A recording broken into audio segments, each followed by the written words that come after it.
ఎదుగుతున్నవో యువతరమా ఓసారి ఆలోచించు, కనుల ముందు గదిలే జెండాలను ఒక్కసారి గమనించు.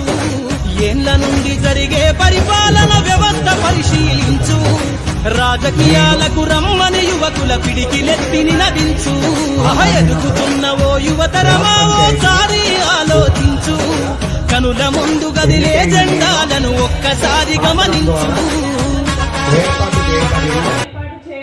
భారత రాజ్యాంగానికి నిజమైన విధేయత కలిగి ఉంటానని భారతదేశ సార్వభౌమత్వం మరియు ఏకత్వాన్ని కాపాడుతానని తెలంగాణ పంచాయతీరాజ్ చట్టం 2018 మరియు దాని కింద రూపొందించిన నియమావళి ప్రకారం